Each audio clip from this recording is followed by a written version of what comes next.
Misalkan Anda punya anak di rumah ya, misalkan hobi misalkan makan produk-produk snack seperti itu ya, snack itu kalau saya boleh katakan ya lebih banyak bahan tambahan pangan daripada gizinya ya, lebih banyak bahan tambahan pangan daripada gizinya.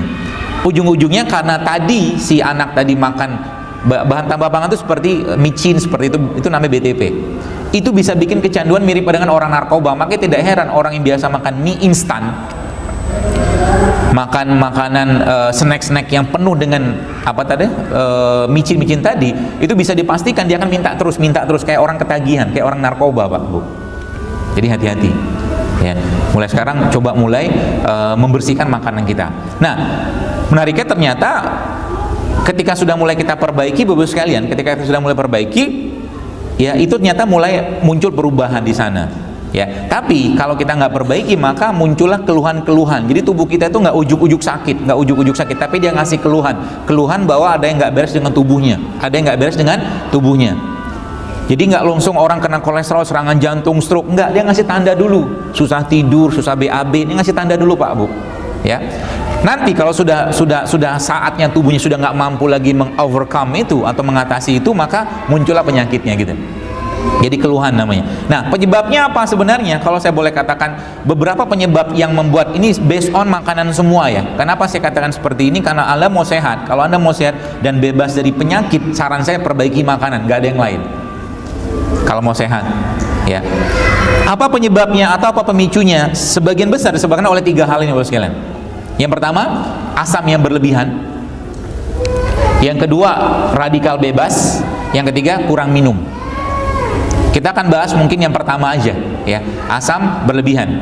Bapak Ibu sekalian, sekarang keluhan kayak begini banyak banget. Mudah letih, obesitas, bau kurang sedap, nyeri otot, gangguan pencernaan. Termasuk yang orang dikit-dikit ngantuk ya. Ada orang tipikalnya sebentar-sebentar ngantuk, pagi ngantuk, siang ngantuk, sore ngantuk, malam ngantuk, jadi bangunnya sedikit saja ya. Itu sebenarnya kalau saya boleh katakan penyebabnya atau keluhan itu keluhan-keluhan yang berhubungan karena tingginya asam pada tubuh seseorang. Sekarang pertanyaannya, asamnya tadi karena apa? Karena ini, Pak. Yang pertama, nasi. Yang kedua, minyak. Yang ketiga, tepung. Yang keempat ya, paket komplitnya biasanya nasi goreng sama gorengan, komplit semua tuh, tinggi banget asamnya. Saya sendiri memang sudah lama, hampir 2 tahun udah gak makan nasi. Saya hindari nasi, kecuali beberapa nasi tertentu atau beras tertentu saya mau makan, tapi kalau nasi biasa saya udah gak makan gitu.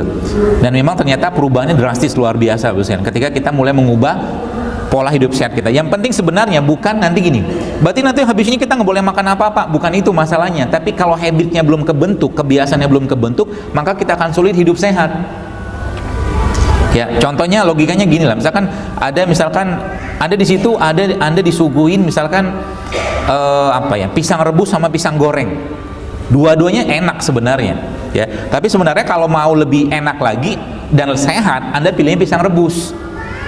Ini makanya saya katakan habits itu harus kita bentuk, harus dipaksain. Kalau nggak dipaksain, sulit.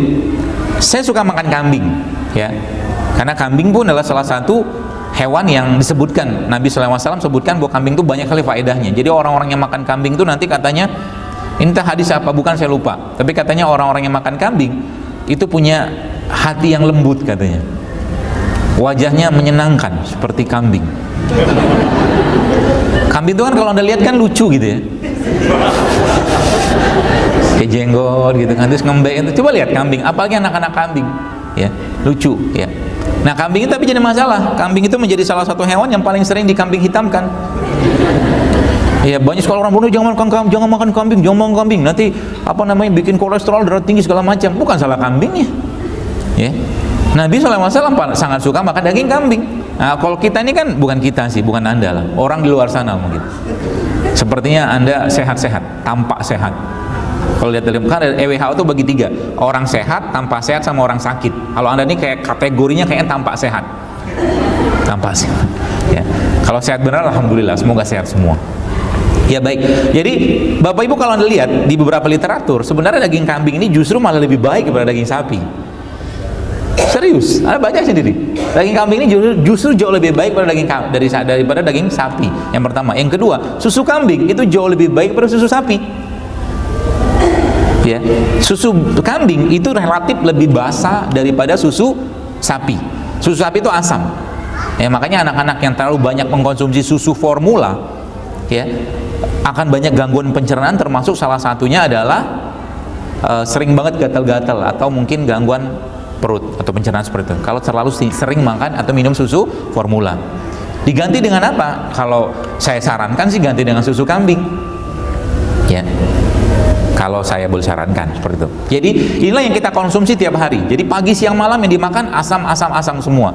Dan kalau dibiarkan terus menerus Bapak sekalian, ya, kalau dibiarkan terus menerus, maka akan banyak masalah yang tadi nih, yang tadi saya jelaskan tadi, keluhan-keluhan ini. Langsung sakit nggak langsung sakit.